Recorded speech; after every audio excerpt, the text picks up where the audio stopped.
Chapter 4. One afternoon, a month later, Dorian Gray was reclining in a luxurious armchair in the little library of Lord Henry's house in Mayfair. It was, in its way, a very charming room, with its high-panelled wainscoting of olive-stained oak, its cream-coloured frieze and ceiling of raised plasterwork, and its brick-dust felt carpet strewn with silk, long-fringed Persian rugs.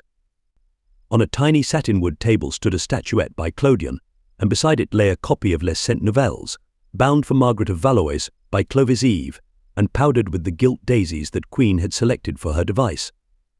Some large blue china jars and parrot tulips were ranged on the mantel shelf, and through the small leaded panes of the window streamed the apricot-coloured light of a summer day in London. Lord Henry had not yet come in. He was always late on principle, his principle being that punctuality is the thief of time. So the lad was looking rather sulky, as with listless fingers he turned over the pages of an elaborately illustrated edition of Manon Lescaut that he had found in one of the bookcases.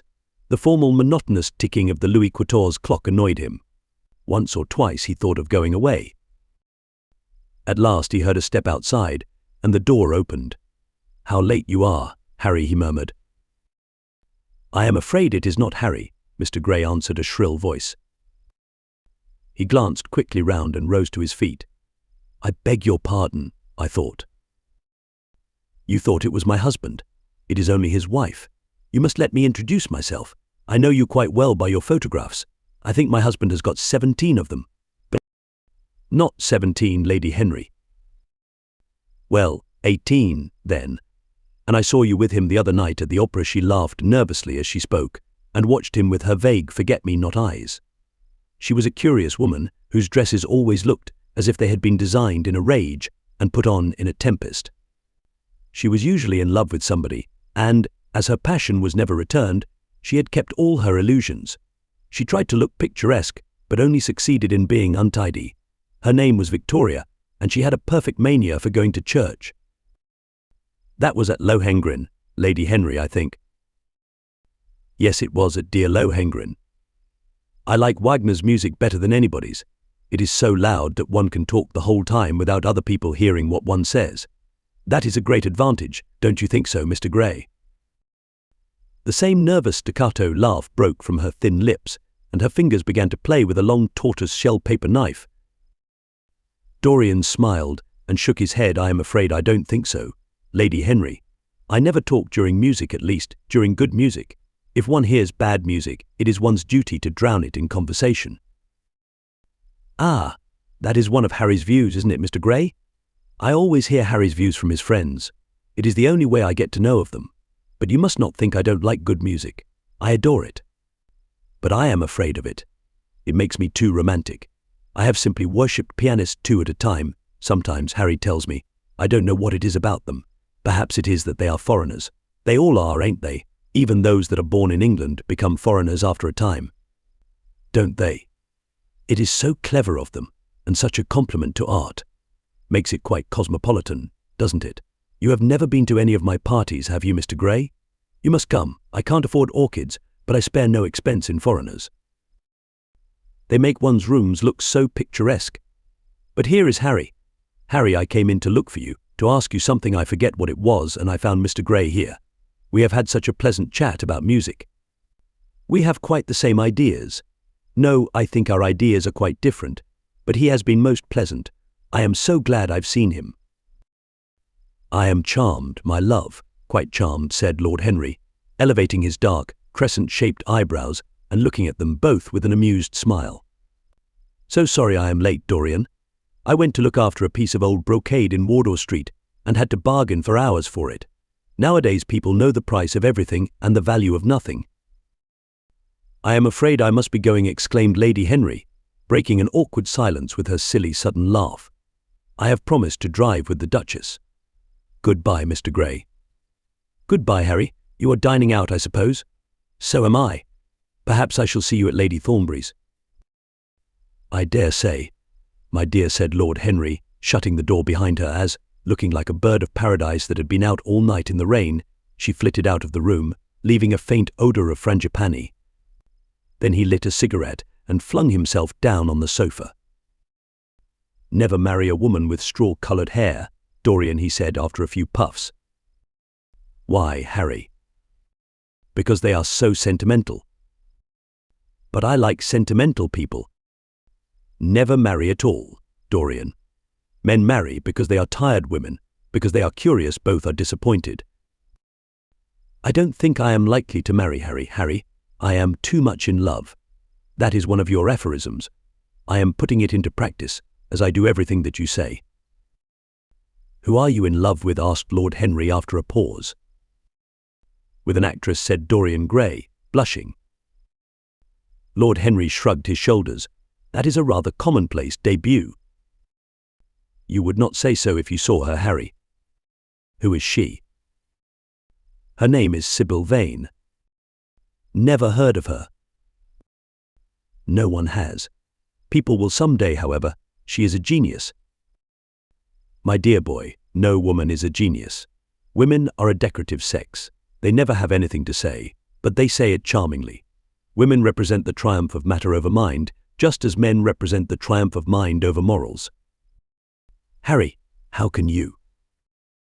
My dear Dorian, it is quite true. I am analysing women at present, so I ought to know. The subject is not so abstruse as I thought it was. I find that ultimately there are only two kinds of women, the plain and the coloured. The plain women are very useful. If you want to gain a reputation for respectability, you have merely to take them down to supper. The other women are very charming. They commit one mistake, however. They paint in order to try and look young. Our grandmothers painted in order to try and talk brilliantly. Rouge and esprit used to go together. That is all over now. As long as a woman can look 10 years younger than her own daughter, she is perfectly satisfied. As for conversation, there are only 5 women in London worth talking to, and 2 of these can't be admitted into decent society. However, tell me about your genius. How long have you known her? Ah, Harry, your views terrify me. Never mind that. How long have you known her? About 3 weeks. And where did you come across her? I will tell you, Harry, but you mustn't be unsympathetic about it. After all, it never would have happened if I had not met you. You filled me with a wild desire to know everything about life. For days after I met you, something seemed to throb in my veins. As I lounged in the park or strolled down Piccadilly, I used to look at everyone who passed me and wonder, with a mad curiosity, what sort of lives they led. Some of them fascinated me. Others filled me with terror. There was an exquisite poison in the air. I had a passion for sensations. Well, one evening about 7 o'clock, I determined to go out in search of some adventure. I felt that this grey, monstrous London of ours, with its myriads of people, its sordid sinners, and its splendid sins, as you once phrased it, must have something in store for me. I fancied 1,000 things. The mere danger gave me a sense of delight. I remembered what you had said to me on that wonderful evening when we first dined together, about the search for beauty being the real secret of life. I don't know what I expected, but I went out and wandered eastward, soon losing my way in a labyrinth of grimy streets and black grassless squares. About 8:30 I passed by an absurd little theatre, with great flaring gas jets and gaudy playbills. A hideous Jew, in the most amazing waistcoat I ever beheld in my life, was standing at the entrance, smoking a vile cigar. He had greasy ringlets, and an enormous diamond blazed in the centre of a soiled shirt. "Have a box, my lord," he said, when he saw me, and he took off his hat with an air of gorgeous civility. There was something about him, Harry, that amused me. He was such a monster. You will laugh at me, I know, but I really went in and paid a whole guinea for the stage box. To the present day I can't make out why I did so, and yet if I hadn't, my dear Harry, if I hadn't, I should have missed the greatest romance of my life. I see you are laughing. It is horrid of you. I am not laughing, Dorian, at least I am not laughing at you. But you should not say the greatest romance of your life. You should say the first romance of your life. You will always be loved. And you will always be in love with love. A grande passion is the privilege of people who have nothing to do. That is the one use of the idle classes of a country. Don't be afraid. There are exquisite things in store for you. This is merely the beginning. Do you think my nature so shallow? Cried Dorian Gray angrily. No, I think your nature so deep. How do you mean? My dear boy, the people who love only once in their lives are really the shallow people. What they call their loyalty and their fidelity. I call either the lethargy of custom or their lack of imagination. Faithfulness is to the emotional life what consistency is to the life of the intellect, simply a confession of failure. Faithfulness. I must analyze it someday. The passion for property is in it. There are many things that we would throw away if we were not afraid that others might pick them up. But I don't want to interrupt you. Go on with your story. Well, I found myself seated in a horrid little private box with a vulgar drop scene staring me in the face. I looked out from behind the curtain and surveyed the house. It was a tawdry affair, all cupids and cornucopias, like a third-rate wedding cake. The gallery and pit were fairly full. But the 2 rows of dingy stalls were quite empty, and there was hardly a person in what I suppose they called the dress circle. Women went about with oranges and ginger beer, and there was a terrible consumption of nuts going on. It must have been just like the palmy days of the British drama. Just like I should fancy, and very depressing. I began to wonder what on earth I should do when I caught sight of the playbill. What do you think the play was, Harry? I should think The Idiot Boy, or Dumb but Innocent. Our fathers used to like that sort of piece, I believe. The longer I live, Dorian, the more keenly I feel that whatever was good enough for our fathers is not good enough for us. In art, as in politics, les grands-pères ont toujours tort. This play was good enough for us, Harry. It was Romeo and Juliet. I must admit that I was rather annoyed at the idea of seeing Shakespeare done in such a wretched hole of a place. Still, I felt interested, in a sort of way, at any rate. I determined to wait for the first act. There was a dreadful orchestra, presided over by a young Hebrew who sat at a cracked piano, that nearly drove me away, but at last the drop scene was drawn up and the play began. Romeo was a stout elderly gentleman with corked eyebrows, a husky tragedy voice, and a figure like a beer barrel. Mercutio was almost as bad. He was played by the low comedian who had introduced gags of his own and was on most friendly terms with the pit. They were both as grotesque as the scenery, and that looked as if it had come out of a country booth. But Juliet. Harry, imagine a girl, hardly 17 years of age, with a little, flower-like face, a small Greek head with plaited coils of dark brown hair, eyes that were violet wells of passion, lips that were like the petals of a rose. She was the loveliest thing I had ever seen in my life. You said to me once that pathos left you unmoved, but that beauty, mere beauty, could fill your eyes with tears. I tell you, Harry, I could hardly see this girl for the mist of tears that came across me. And her voice, I never heard such a voice. It was very low at first, with deep mellow notes that seemed to fall singly upon one's ear. Then it became a little louder, and sounded like a flute or a distant hautboy. In the garden scene it had all the tremulous ecstasy that one hears just before dawn when nightingales are singing. There were moments, later on, when it had the wild passion of violins. You know how a voice can stir one. Your voice and the voice of Sybil Vane are 2 things that I shall never forget. When I close my eyes, I hear them, and each of them says something different. I don't know which to follow. Why should I not love her? Harry, I do love her. She is everything to me in life. Night after night I go to see her play. One evening she is Rosalind, and the next evening she is Imogen. I have seen her die in the gloom of an Italian tomb, sucking the poison from her lover's lips.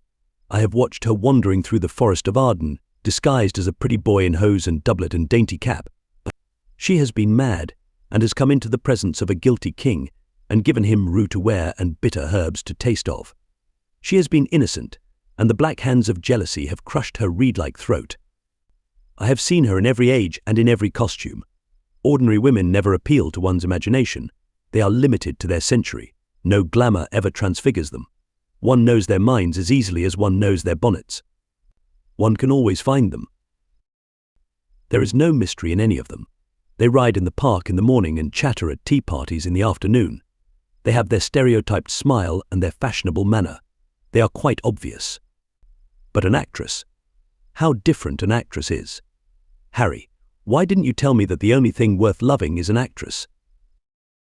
Because I have loved so many of them, Dorian. Oh yes, horrid people with dyed hair and painted faces. Don't run down dyed hair and painted faces.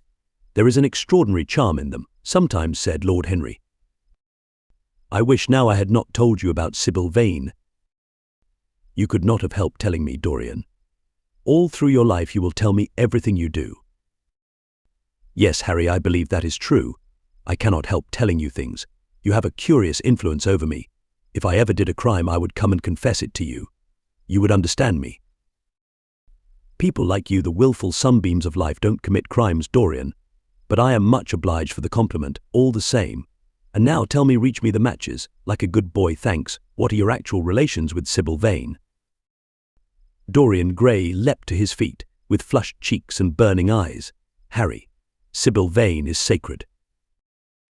It is only the sacred things that are worth touching, Dorian said, Lord Henry, with a strange touch of pathos in his voice. But why should you be annoyed? I suppose she will belong to you some day. When one is in love, one always begins by deceiving oneself, and one always ends by deceiving others. That is what the world calls a romance. You know her, at any rate, I suppose. Of course I know her. On the first night I was at the theatre, the horrid old Jew came round to the box after the performance was over and offered to take me behind the scenes and introduce me to her. I was furious with him and told him that Juliet had been dead for hundreds of years and that her body was lying in a marble tomb in Verona. I think from his blank look of amazement that he was under the impression that I had taken too much champagne or something. I am not surprised. Then he asked me if I wrote for any of the newspapers. I told him I never even read them. He seemed terribly disappointed at that and confided to me that all the dramatic critics were in a conspiracy against him and that they were every one of them to be bought. I should not wonder if he was quite right there. But on the other hand, judging from their appearance, most of them cannot be at all expensive. Well, he seemed to think they were beyond his means, laughed Dorian. By this time, however, the lights were being put out in the theatre, and I had to go. He wanted me to try some cigars that he strongly recommended. I declined. The next night, of course, I arrived at the place again. When he saw me, he made me a low bow and assured me that I was a munificent patron of art. He was a most offensive brute, though he had an extraordinary passion for Shakespeare. He told me once, with an air of pride, that his 5 bankruptcies were entirely due to the bard, as he insisted on calling him. He seemed to think it a distinction. It was a distinction, my dear Dorian, a great distinction. Most people become bankrupt through having invested too heavily in the prose of life. To have ruined oneself over poetry is an honor. But when did you first speak to Miss Sybil Vane? The third night. She had been playing Rosalind. I could not help going round. I had thrown her some flowers, and she had looked at me. At least I fancied that she had. The old Jew was persistent. He seemed determined to take me behind, so I consented. It was curious my not wanting to know her, wasn't it? Dan? No, I don't think so. My dear Harry, why? I will tell you some other time. Now I want to know about the girl. Sybil? Oh, she was so shy and so gentle. There is something of a child about her. Her eyes opened wide in exquisite wonder when I told her what I thought of her performance. And she seemed quite unconscious of her power. I think we were both rather nervous. The old Jew stood grinning at the doorway of the dusty green room, making elaborate speeches about us both, while we stood looking at each other like children. He would insist on calling me my lord. So I had to assure Sybil that I was not anything of the kind. She said quite simply to me, "You look more like a prince. I must call you Prince Charming." Upon my word, Dorian, Miss Sybil knows how to pay compliments. You don't understand her, Harry. She regarded me merely as a person in a play. She knows nothing of life. She lives with her mother, a faded, tired woman who played Lady Capulet in a sort of magenta dressing wrapper on the first night, and looks as if she had seen better days. I know that look. It depresses me, murmured Lord Henry, examining his rings. The Jew wanted to tell me her history, but I said it did not interest me. You were quite right. There is always something infinitely mean about other people's tragedies. Sybil is the only thing I care about. What is it to me where she came from? From her little head to her little feet, she is absolutely and entirely divine. Every night of my life I go to see her act, and every night she is more marvelous. That is the reason, I suppose, that you never dine with me now. I thought you must have some curious romance on hand. You have, but it is not quite what I expected. My dear Harry, we either lunch or sup together every day, And I have been to the opera with you several times, said Dorian, opening his blue eyes in wonder.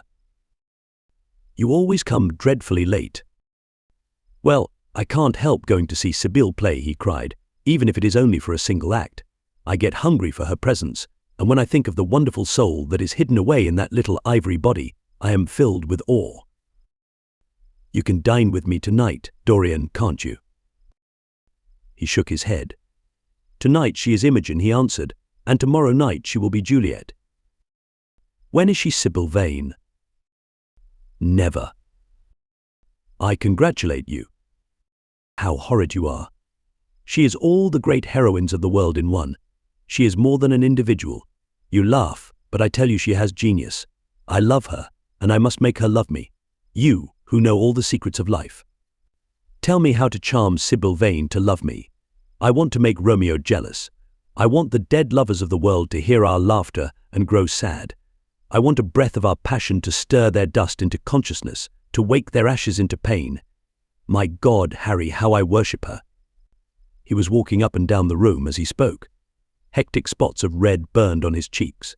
He was terribly excited. Lord Henry watched him with a subtle sense of pleasure.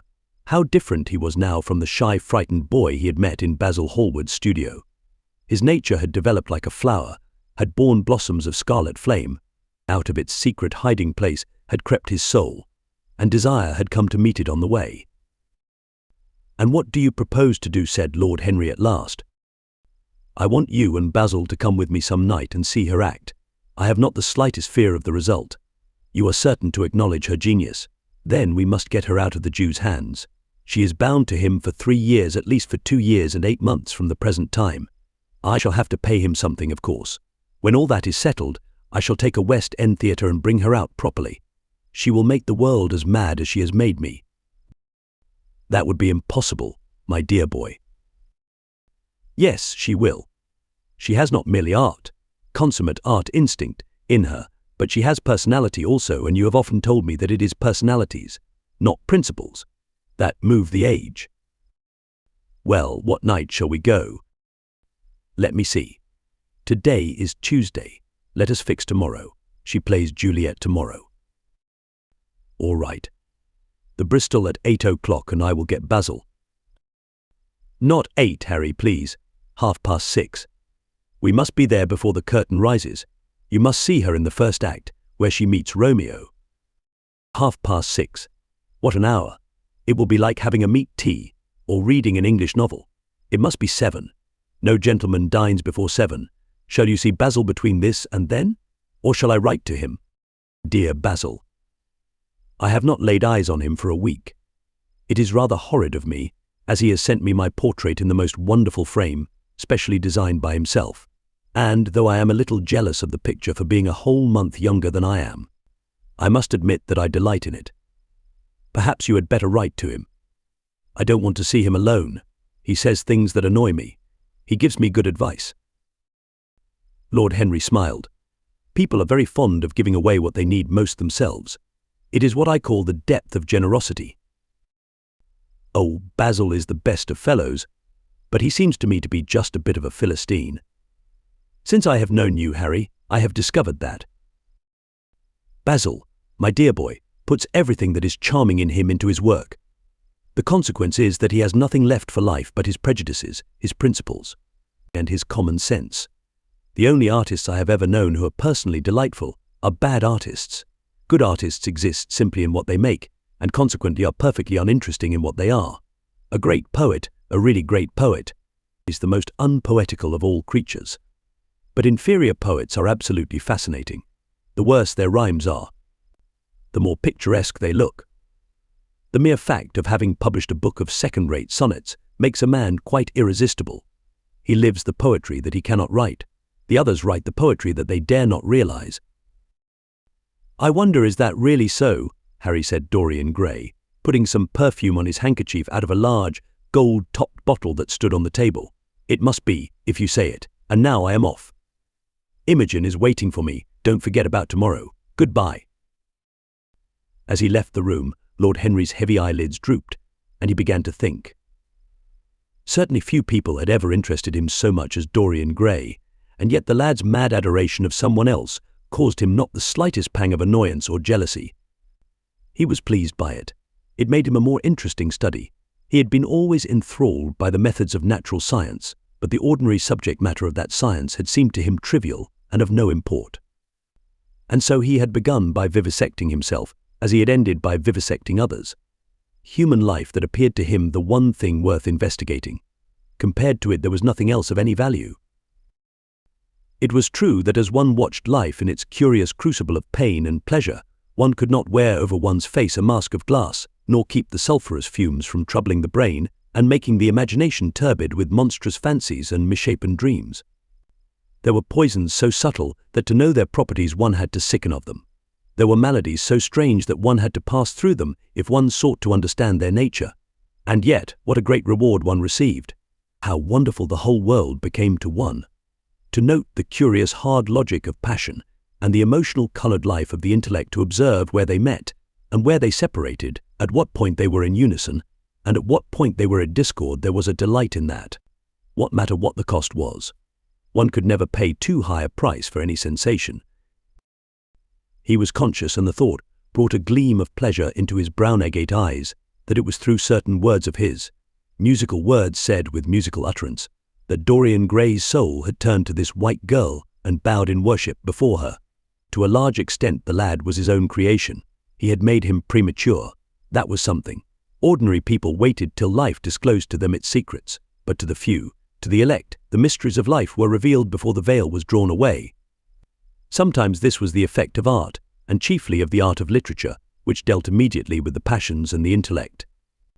But now and then a complex personality took the place and assumed the office of art, was indeed, in its way, a real work of art, life having its elaborate masterpieces, just as poetry has, or sculpture, or painting. Yes, the lad was premature. He was gathering his harvest while it was yet spring.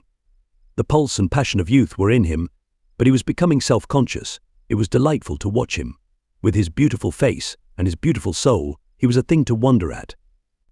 It was no matter how it all ended, or was destined to end. He was like one of those gracious figures in a pageant or a play, whose joys seem to be remote from one, but whose sorrows stir one's sense of beauty, and whose wounds are like red roses. Soul and body, body and soul, how mysterious they were. There was animalism in the soul, and the body had its moments of spirituality. The senses could refine, and the intellect could degrade. Who could say where the fleshly impulse ceased, or the psychical impulse began? How shallow were the arbitrary definitions of ordinary psychologists, and yet how difficult to decide between the claims of the various schools. Was the soul a shadow seated in the house of sin? Or was the body really in the soul, as Giordano Bruno thought? The separation of spirit from matter was a mystery, and the union of spirit with matter was a mystery also. He began to wonder whether we could ever make psychology so absolute a science that each little spring of life would be revealed to us. As it was, we always misunderstood ourselves and rarely understood others. Experience was of no ethical value. It was merely the name men gave to their mistakes. Moralists had, as a rule, regarded it as a mode of warning, had claimed for it a certain ethical efficacy in the formation of character, had praised it as something that taught us what to follow and showed us what to avoid. But there was no motive power in experience. It was as little of an active cause as conscience itself. All that it really demonstrated was that our future would be the same as our past, and that the sin we had done once, and with loathing we would do many times and with joy. It was clear to him that the experimental method was the only method by which one could arrive at any scientific analysis of the passions, and certainly Dorian Gray was a subject made to his hand, and seemed to promise rich and fruitful results. His sudden mad love for Sybil Vane was a psychological phenomenon of no small interest. There was no doubt that curiosity had much to do with it, curiosity and the desire for new experiences, yet it was not a simple, but rather a very complex passion. What there was in it of the purely sensuous instinct of boyhood had been transformed by the workings of the imagination, changed into something that seemed to the lad himself to be remote from sense, and was for that very reason all the more dangerous. It was the passions about whose origin we deceived ourselves that tyrannized most strongly over us. But our weakest motives were those of whose nature we were conscious. It often happened that when we thought we were experimenting on others, we were really experimenting on ourselves. While Lord Henry sat dreaming on these things, a knock came to the door, and his valet entered and reminded him it was time to dress for dinner. He got up and looked out into the street. The sunset had smitten into scarlet gold the upper windows of the houses opposite. The panes glowed like plates of heated metal. The sky above was like a faded rose. He thought of his friend's young fiery-coloured life and wondered how it was all going to end. When he arrived home, about 12:30, he saw a telegram lying on the hall table. He opened it and found it was from Dorian Gray. It was to tell him that he was engaged to be married to Sybil Vane. Chapter 5. "Mother, I am so happy," whispered the girl, burying her face in the lap of the faded, tired-looking woman who, with back turned to the shrill, intrusive light, was sitting in the one armchair that their dingy sitting room contained. "I am so happy," she repeated, "and you must be happy too." Mrs. Vane winced and put her thin, bismuth-whitened hands on her daughter's head. "Happy," she echoed. "I am only happy, Sybil, when I see you act. You must not think of anything but your acting. Mr. Isaacs has been very good to us, and we owe him money." The girl looked up and pouted. "Money, mother," she cried. "What does money matter? Love is more than money. Mr. Isaacs has advanced us £50 to pay off our debts and to get a proper outfit for James. You must not forget that, Sybil. £50 is a very large sum. Mr. Isaacs has been most considerate." "He is not a gentleman, mother, and I hate the way he talks to me," said the girl, rising to her feet and going over to the window. "I don't know how we could manage without him," answered the elder woman querulously. Sybil Vane tossed her head and laughed. "We don't want him any more, mother. Prince Charming rules life for us now." Then she paused. A rose shook in her blood and shadowed her cheeks. Quick breath parted the petals of her lips. They trembled. Some southern wind of passion swept over her and stirred the dainty folds of her dress. "I love him," she said simply. "Foolish child." "Foolish child" was the parrot phrase flung in answer. The waving of crooked, false-jeweled fingers gave grotesqueness to the words. The girl laughed again. The joy of a caged bird was in her voice. Her eyes caught the melody and echoed it in radiance, then closed for a moment, as though to hide their secret. When they opened, the mist of a dream had passed across them. Thin-lipped wisdom spoke at her from the worn chair, hinted at prudence, quoted from that book of cowardice whose author apes the name of common sense. She did not listen. She was free in her prison of passion. Her prince, Prince Charming, was with her. She had called on memory to remake him. She had sent her soul to search for him, and it had brought him back. His kiss burned again upon her mouth. Her eyelids were warm with his breath. Then wisdom altered its method and spoke of espial and discovery. This young man might be rich. If so, marriage should be thought of. Against the shell of her ear broke the waves of worldly cunning. The arrows of craft shot by her. She saw the thin lips moving and smiled. Suddenly she felt the need to speak. The wordy silence troubled her. "Mother, mother," she cried, "why does he love me so much? I know why I love him. I love him because he is like what love himself should be. But what does he see in me? I am not worthy of him. And yet why, I cannot tell, though I feel so much beneath him. I don't feel humble. I feel proud, terribly proud. Mother, did you love my father as I loved Prince Charming?" The elder woman grew pale beneath the coarse powder that daubed her cheeks, and her dry lips twitched with a spasm of pain. Sybil rushed to her, flung her arms round her neck, and kissed her. "Forgive me, mother.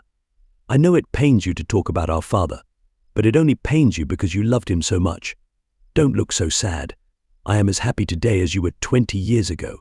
Ah, let me be happy forever." "My child, you are far too young to think of falling in love. Besides, what do you know of this young man? You don't even know his name. The whole thing is most inconvenient, and really, when James is going away to Australia, and I have so much to think of. I must say that you should have shown more consideration. However, as I said before, if he is rich—" "Ah, mother, let me be happy." Mrs. Vane glanced at her, and with one of those false theatrical gestures that so often become a mode of second nature to a stage player, clasped her in her arms. At this moment, the door opened, and a young lad with rough brown hair came into the room. He was thick-set of figure, and his hands and feet were large and somewhat clumsy in movement. He was not so finely bred as his sister. One would hardly have guessed the close relationship that existed between them. Mrs. Vane fixed her eyes on him and intensified her smile. She mentally elevated her son to the dignity of an audience. She felt sure that the tableau was interesting. "You might keep some of your kisses for me, Sybil," I think said the lad with a good-natured grumble. "Ah, but you don't like being kissed, Jim," she cried. "You are a dreadful old bear," and she ran across the room and hugged him. James Vane looked into his sister's face with tenderness. "I want you to come out with me for a walk, Sybil. I don't suppose I shall ever see this horrid London again. I am sure I don't want to." "My son, don't say such dreadful things," murmured Mrs. Vane, taking up a tawdry theatrical dress with a sigh and beginning to patch it. She felt a little disappointed that he had not joined the group. It would have increased the theatrical picturesqueness of the situation. "Why not, mother? I mean it. You pain me, my son. I trust you will return from Australia in a position of affluence. I believe there is no society of any kind in the colonies, nothing that I would call society. So when you have made your fortune, you must come back and assert yourself in London." "Society," muttered the lad. "I don't want to know anything about that. I should like to make some money to take you and Sybil off the stage. I hate it." "Oh, Jim," said Sybil, laughing, "how unkind of you. But are you really going for a walk with me? That will be nice.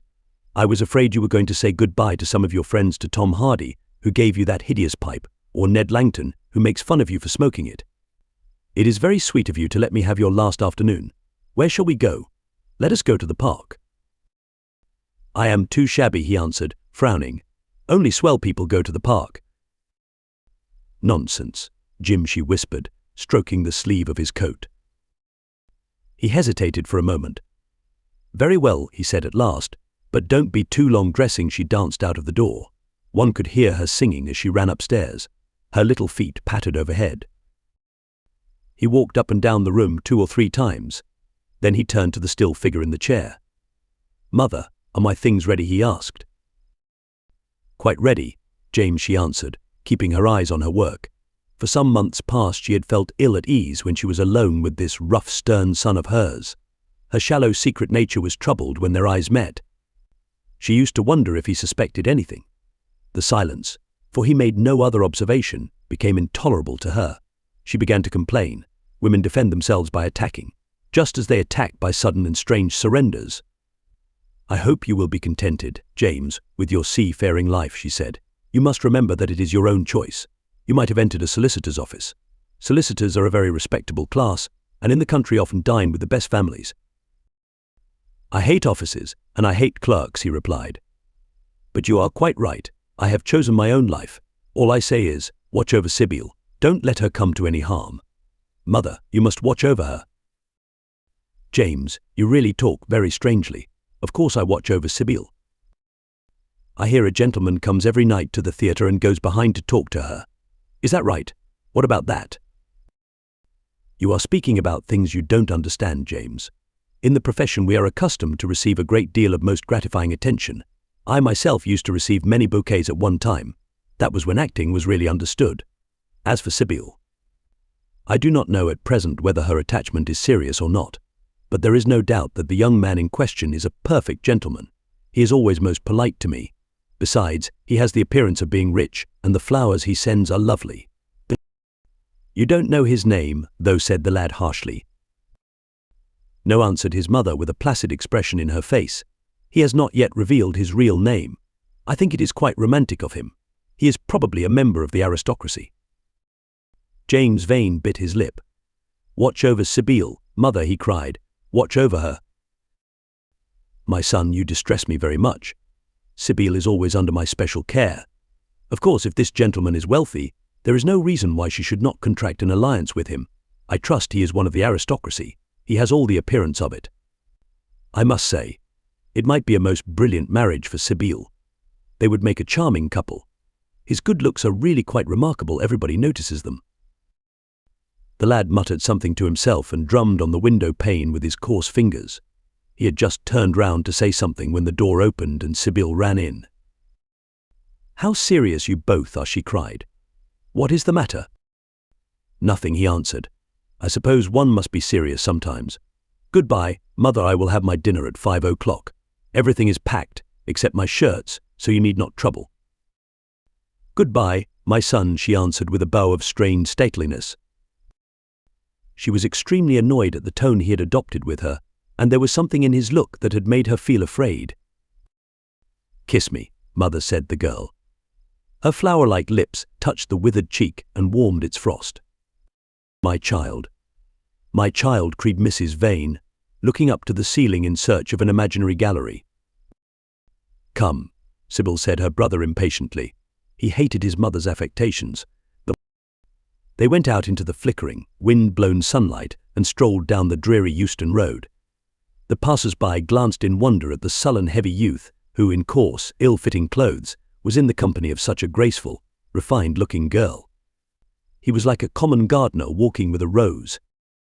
Jim frowned from time to time when he caught the inquisitive glance of some stranger. He had that dislike of being stared at, which comes on geniuses late in life, and never leaves the commonplace. Sybil, however, was quite unconscious of the effect she was producing. Her love was trembling in laughter on her lips.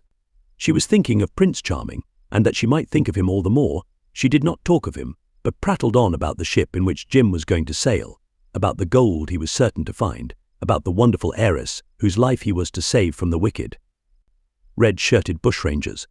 For he was not to remain a sailor or a supercargo or whatever he was going to be. Oh, no, a sailor's existence was dreadful. He'd fancy being cooped up in a horrid ship, with the hoarse, hump-backed waves trying to get in, and a black wind blowing the mast down and tearing the sails into long, screaming ribands. He was to leave the vessel at Melbourne, bid a polite goodbye to the captain, and go off at once to the gold fields. Before a week was over, he was to come across a large nugget of pure gold, the largest nugget that had ever been discovered, and bring it down to the coast in a wagon guarded by 6 mounted policemen. The bushrangers were to attack them 3 times and be defeated with immense slaughter. Or, no, he was not to go to the goldfields at all. They were horrid places, where men got intoxicated and shot each other in bar-rooms and used bad language. He was to be a nice sheep farmer, and one evening, as he was riding home, he was to see the beautiful heiress being carried off by a robber on a black horse and give chase and rescue her. Of course, she would fall in love with him and he with her, and they would get married and come home and live in an immense house in London. Yes, there were delightful things in store for him, but he must be very good and not lose his temper or spend his money foolishly. She was only a year older than he was, but she knew so much more of life.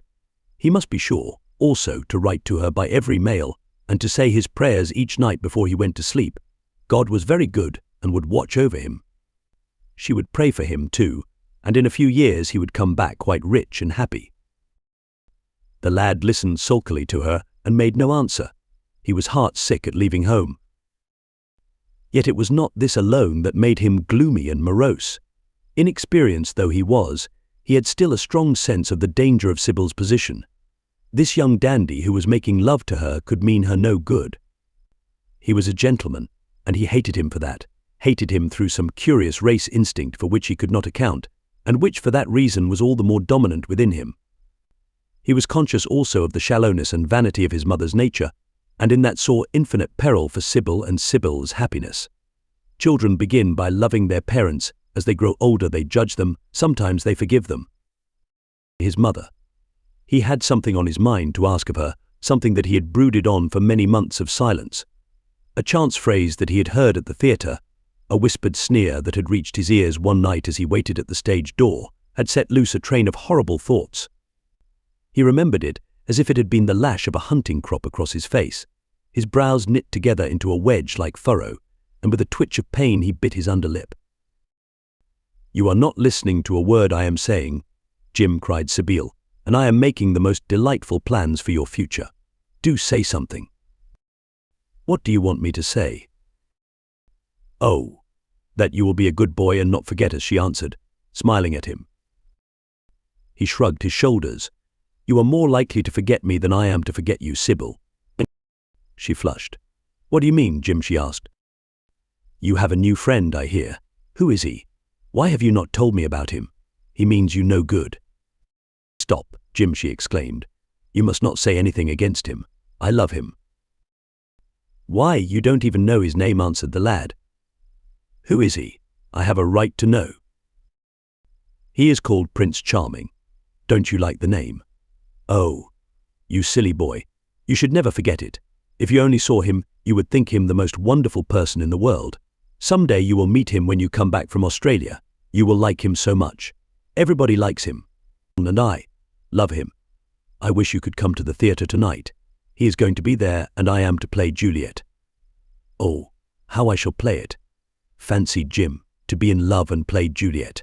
To have him sitting there, to play for his delight. I am afraid I may frighten the company. Frighten or enthrall them. To be in love is to surpass one's self. Poor dreadful Mr. Isaacs will be shouting genius to his loafers at the bar.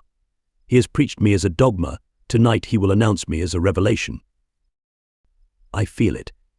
And it is all his only, Prince Charming, my wonderful lover, my god of graces. But I am poor beside him. Poor. What does that matter? When poverty creeps in at the door, love flies in through the window. Our proverbs want rewriting. They were made in winter, and it is summer now, springtime for me, I think, a very dance of blossoms in blue skies. He is a gentleman, said the lad sullenly. A prince, she cried musically. What more do you want? He wants to enslave you. I shudder at the thought of being free. I want you to beware of him. To see him is to worship him, to know him is to trust him.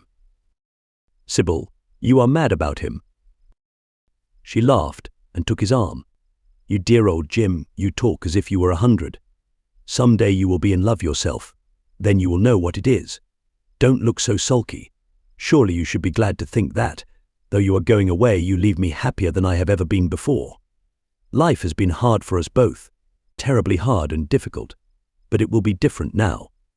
You are going to a new world, and I have found one. Here are 2 chairs, let us sit down and see the smart people go by. They took their seats amidst a crowd of watchers. The tulip beds across the road flamed like throbbing rings of fire. A white dust tremulous cloud of orris root, it seemed, hung in the panting air. The brightly coloured parasols danced and dipped like monstrous butterflies. She made her brother talk of himself, his hopes, his prospects.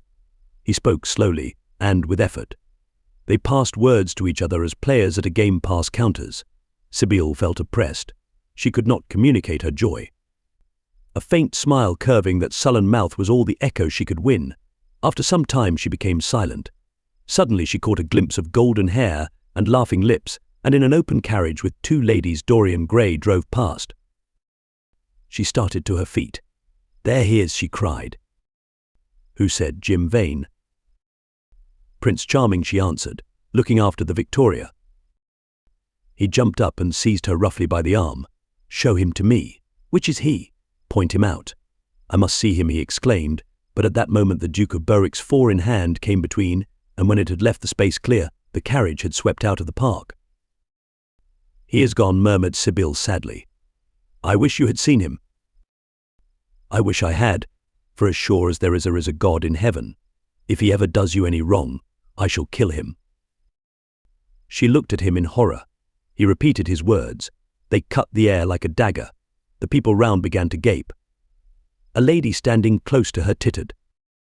Come away, Jim, come away, she whispered. He followed her doggedly as she passed through the crowd. He felt glad at what he had said. When they reached the Achilles statue, she turned round. There was pity in her eyes that became laughter on her lips. She shook her head at him. You are foolish, Jim, utterly foolish, a bad-tempered boy, that is all. How can you say such horrible things? You don't know what you are talking about. You are simply jealous and unkind. Ah, I wish you would fall in love. Love makes people good, and what you said was wicked. I am 16, he answered, and I know what I am about. Mother is no help to you. She doesn't understand how to look after you. I wish now that I was not going to Australia at all. I have a great mind to chuck the whole thing up. I would if my articles hadn't been signed. Oh, don't be so serious, Jim. You are like one of the heroes of those silly melodramas Mother used to be so fond of acting in. I am not going to quarrel with you. I have seen him, and oh, to see him is perfect happiness. We won't quarrel. I know you would never harm anyone I love, would you? Not as long as you love him. I suppose, was the sullen answer. I shall love him forever, she cried. And he, poissé, forever, too. He had better. She shrank from him. Then she laughed and put her hand on his arm. He was merely a boy. At the Marble Arch they hailed an omnibus, which left them close to their shabby home in the Euston Road. It was after 5 o'clock, and Sibyl had to lie down for a couple of hours before acting. Jim insisted that she should do so. He said that he would sooner part with her when their mother was not present. She would be sure to make a scene, and he detested scenes of every kind. In Sibyl's own room they parted. There was jealousy in the lad's heart, and a fierce murderous hatred of the stranger who, as it seemed to him, had come between them. Yet when her arms were flung round his neck, and her fingers strayed through his hair, he softened and kissed her with real affection. There were tears in his eyes as he went downstairs. His mother was waiting for him below. She grumbled at his unpunctuality as he entered. He made no answer, but sat down to his meagre meal. The flies buzzed round the table and crawled over the stained cloth. Through the rumble of omnibuses and the clatter of street cabs, he could hear the droning voice devouring each minute that was left to him.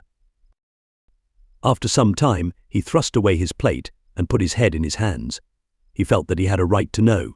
It should have been told to him before, if it was as he suspected. Leaden with fear, his mother watched him. Words dropped mechanically from her lips. A tattered lace handkerchief twitched in her fingers. When the clock struck 6, he got up and went to the door. Then he turned back and looked at her. Their eyes met. In hers he saw a wild appeal for mercy. It enraged him. "Mother, I have something to ask you," he said. Her eyes wandered vaguely about the room. She made no answer. "Tell me the truth. I have a right to know. Were you married to my father?" She heaved a deep sigh. It was a sigh of relief. The terrible moment, the moment that night and day, for weeks and months, she had dreaded, had come at last, and yet she felt no terror. Indeed, in some measure it was a disappointment to her. The vulgar directness of the question called for a direct answer. The situation had not been gradually led up to. It was crude. It reminded her of a bad rehearsal. "No," she answered, wondering at the harsh simplicity of life. "My father was a scoundrel," then cried the lad, clenching his fists. She shook her head. "I knew he was not free. We loved each other very much. If he had lived, he would have made provision for us. Don't speak against him, my son. He was your father, and a gentleman. Indeed, he was highly connected." An oath broke from his lips. "I don't care for myself," he exclaimed, "but don't let Sibyl. It is a gentleman, isn't it, who is in love with her, or says he is. Highly connected, too, I suppose." For a moment a hideous sense of humiliation came over the woman. Her head drooped. She wiped her eyes with shaking hands. "Sibyl has a mother," she murmured. "I had none." The lad was touched. He went towards her, and stooping down he kissed her. "I am sorry if I have pained you by asking about my father," he said, "but I could not help it. I must go now. Goodbye. Don't forget that you will have only one child now to look after, and believe me that if this man wrongs my sister, I will find out who he is, track him down, and kill him like a dog. I swear it." The exaggerated folly of the threat, the passionate gesture that accompanied it, the mad melodramatic words, made life seem more vivid to her. She was familiar with the atmosphere. She breathed more freely, and for the first time for many months she really admired her son. She would have liked to have continued the scene on the same emotional scale, but he cut her short. Trunks had to be carried down and mufflers looked for. The lodging-house drudge bustled in and out. There was the bargaining with the cabman.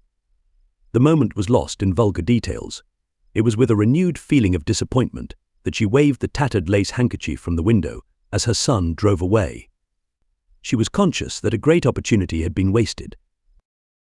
She consoled herself by telling Sibyl how desolate she felt her life would be, now that she had only one child to look after. She remembered the phrase. It had pleased her. Of the threat she said nothing. It was Chapter 6. "I suppose you have heard the news," Basil said Lord Henry that evening as Hallward was shown into a little private room at the Bristol where dinner had been laid for 3. "No," Harry answered the artist, giving his hat and coat to the bowing waiter. "What is it? Nothing about politics, I hope. They don't interest me. There is hardly a single person in the House of Commons worth painting. though many of them would be the better for a little whitewashing. Dorian Gray is engaged to be married, said Lord Henry, watching him as he spoke. Hallward started, and then frowned. Dorian engaged to be married, he cried. Impossible. It is perfectly true. To whom? To whom? To some little actress or other. I can't believe it. Dorian is far too sensible. Dorian is far too wise not to do foolish things now and then, my dear Basil. Marriage is hardly a thing that one can do now and then, Harry. Except in America, rejoined Lord Henry languidly. But I didn't say he was married. I said he was engaged to be married. There is a great difference. I have a distinct remembrance of being married, but I have no recollection at all of being engaged. I am inclined to think that I never was engaged. But think of Dorian's birth, and position, and wealth. It would be absurd for him to marry so much beneath him. If you want to make him marry this girl, tell him that, Basil. He is sure to do it then. Whenever a man does a thoroughly stupid thing, it is always from the noblest motives. I hope the girl is good, Harry. I don't want to see Dorian tied to some vile creature, who might degrade his nature and ruin his intellect. Oh, she is better than good, she is beautiful, murmured Lord Henry, sipping a glass of vermouth and orange bitters. Dorian says she is beautiful, and he is not often wrong about things of that kind. Your portrait of him has quickened his appreciation of the personal appearance of other people. It has had that excellent effect, amongst others. We are to see her tonight, if that boy doesn't forget his appointment. Are you serious? Quite serious, Basil. I should be miserable if I thought I should ever be more serious than I am at the present moment. But do you approve of it? Harry asked the painter, walking up and down the room and biting his lip. You can't approve of it, possibly. It is some silly infatuation. I never approve or disapprove of anything now. It is an absurd attitude to take towards life. We are not sent into the world to air our moral prejudices. I never take any notice of what common people say, and I never interfere with what charming people do. If a personality fascinates me, whatever mode of expression that personality selects is absolutely delightful to me. Dorian Gray falls in love with a beautiful girl who acts Juliet and proposes to marry her. Why not? If he wedded Messalina, he would be none the less interesting. You know I am not a champion of marriage. The real drawback to marriage is that it makes one unselfish, and unselfish people are colorless. They lack individuality. Still, there are certain temperaments that marriage makes more complex. They retain their egotism and add to it many other egos. They are forced to have more than one life. They become more highly organized, and to be highly organized is, I should fancy, the object of man's existence. Besides, every experience is of value, and whatever one may say against marriage, it is certainly an experience. I hope that Dorian Gray will make this girl his wife, passionately adore her for 6 months, and then suddenly become fascinated by someone else. He would be a wonderful study. You don't mean a single word of all that, Harry, you know you don't. If Dorian Gray's life was spoiled, no one would be sorrier than yourself. You are much better than you pretend to be. Lord Henry laughed. The reason we all like to think so well of others is that we are all afraid for ourselves. The basis of optimism is sheer terror. We think that we are generous because we credit our neighbor with the possession of those virtues that are likely to be a benefit to us. We praise the banker that we may overdraw our account and find good qualities in the highwayman in the hope that he may spare our pockets. I mean everything that I have said. I have the greatest contempt for optimism. As for a spoiled life, no life is spoiled but one whose growth is arrested. If you want to mar a nature, you have merely to reform it. As for marriage, of course that would be silly, but there are other and more interesting bonds between men and women. I will certainly encourage them. They have the charm of being fashionable. But here is Dorian himself. He will tell you more than I can. My dear Harry, my dear Basil, you must both congratulate me, said the lad, throwing off his evening cape with its satin-lined wings and shaking each of his friends by the hand in turn. I have never been so happy. Of course, it is sudden all really delightful things are. And yet it seems to me to be the one thing I have been looking for all my life. He was flushed with excitement and pleasure, and looked extraordinarily handsome. I hope you will always be very happy, Dorian said Hallward, but I don't quite forgive you for not having let me know of your engagement. You let Harry know. "And I don't forgive you for being late for dinner," broke in Lord Henry, putting his hand on the lad's shoulder and smiling as he spoke. "Come, let us sit down and try what the new chef here is like, and then you will tell us how it all came about." "There is really not much to tell," cried Dorian, as they took their seats at the small round table. "What happened was simply this.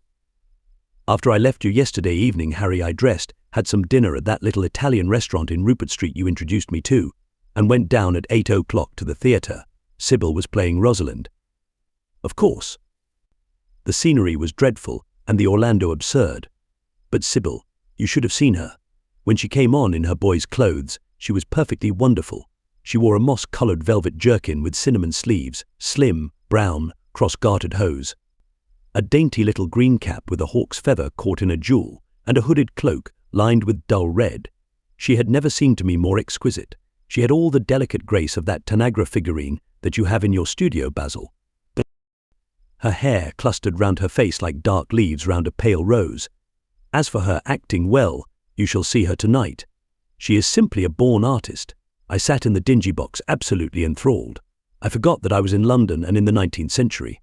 But I was away with my love in a forest that no man had ever seen. After the performance was over, I went behind and spoke to her. As we were sitting together, suddenly there came into her eyes a look that I had never seen there before. My lips moved towards hers. We kissed each other. I can't describe to you what I felt at that moment.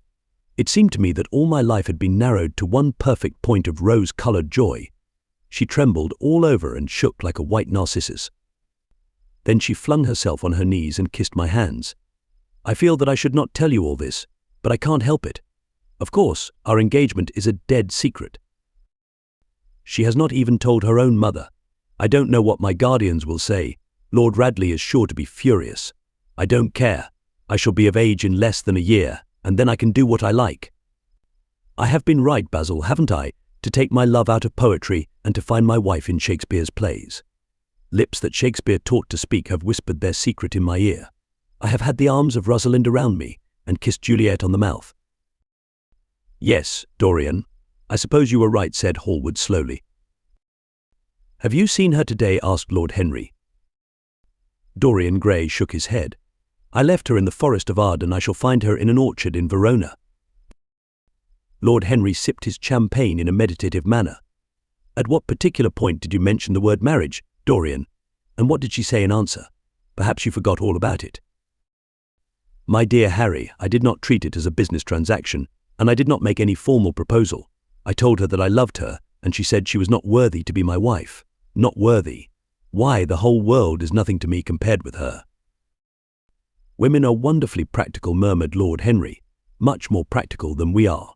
In situations of that kind, we often forget to say anything about marriage, and they always remind us. Hallward laid his hand upon his arm. Don't, Harry. You have annoyed Dorian. He is not like other men. He would never bring misery upon anyone. His nature is too fine for that.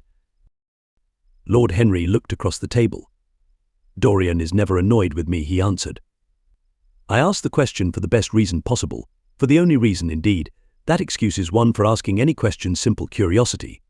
I have a theory that it is always the women who propose to us, and not we who propose to the women. Except, of course, in middle-class life. But then the middle classes are not modern. Dorian Gray laughed and tossed his head.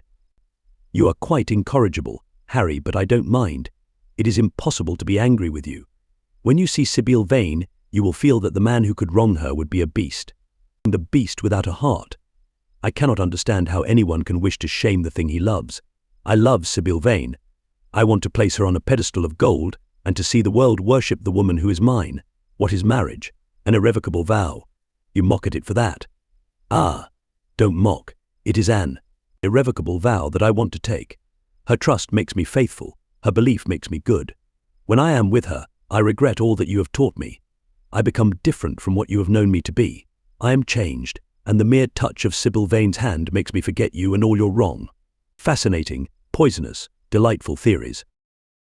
And those are? Asked Lord Henry, helping himself to some salad. Oh, your theories about life, your theories about love, your theories about pleasure.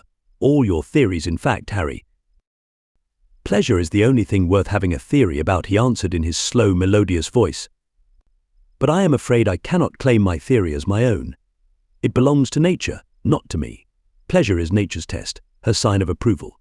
When we are happy, we are always good, but when we are good, we are not always happy. Ah, but what do you mean by good? Cried Basil Hallward. Yes, echoed Dorian, leaning back in his chair and looking at Lord Henry over the heavy clusters of purple-lipped irises that stood in the centre of the table. What do you mean by good, Harry? To be good is to be in harmony with one's self, he replied, touching the thin stem of his glass with his pale, fine, pointed fingers. Discord is to be forced to be in harmony with others. One's own life, that is the important thing. As for the lives of one's neighbours, if one wishes to be a prig or a Puritan, one can flaunt one's moral views about them, but they are not one's concern. Besides, individualism has really the higher aim. Modern morality consists in accepting the standard of one's age. I consider that for any man of culture to accept the standard of his age is a form of the grossest immorality. But surely if one lives merely for oneself, Harry, one pays a terrible price for doing so, suggested the painter. Yes, we are overcharged for everything nowadays. I should fancy that the real tragedy of the poor is that they can afford nothing but self-denial. Beautiful sins, like beautiful things, are the privilege of the rich. One has to pay in other ways but money. What sort of ways, Basil? Oh, I should fancy in remorse, in suffering, in the consciousness of degradation. Lord Henry shrugged his shoulders. My dear fellow, medieval art is charming, but medieval emotions are out of date. One can use them in fiction, of course, but then the only things that one can use in fiction are the things that one has ceased to use in fact. Believe me, no civilized man ever regrets a pleasure. And no uncivilized man ever knows what a pleasure is. I know what pleasure is, cried Dorian Gray. It is to adore someone. That is certainly better than being adored, he answered, toying with some fruits. Being adored is a nuisance. Women treat us just as humanity treats its gods. They worship us and are always bothering us to do something for them. I should have said that whatever they ask for they had first given to us, murmured the lad gravely. They create love in our natures. They have a right to demand it back. That is quite true, Dorian, cried Hallward. Nothing is ever quite true, said Lord Henry. This is interrupted Dorian. You must admit, Harry, that women give to men the very gold of their lives. Possibly, he sighed, but they invariably want it back in such very small change. That is the worry. Women, as some witty Frenchman once put it, inspire us with the desire to do masterpieces and always prevent us from carrying them out. Harry, you are dreadful. I don't know why I like you so much. You will always like me, Dorian, he replied. Will you have some coffee, you fellows? Waiter, bring coffee and fine champagne and some cigarettes.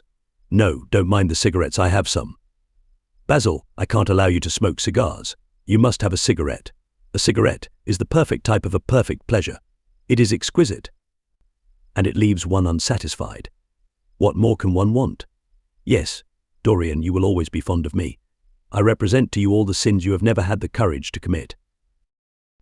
What nonsense you talk, Harry, cried the lad, taking a light from a fire-breathing silver dragon that the waiter had placed on the table. Let us go down to the theatre. When Sibyl comes on the stage, you will have a new ideal of life. She will represent something to you that you have never known. I have known everything, said Lord Henry, with a tired look in his eyes, but I am always ready for a new emotion. I am afraid, however, that for me at any rate, there is no such thing. Still, your wonderful girl may thrill me. I love acting. It is so much more real than life. Let us go. Dorian, you will come with me. I am so sorry, Basil, but there is only room for two in the brougham. You must follow us in a hansom.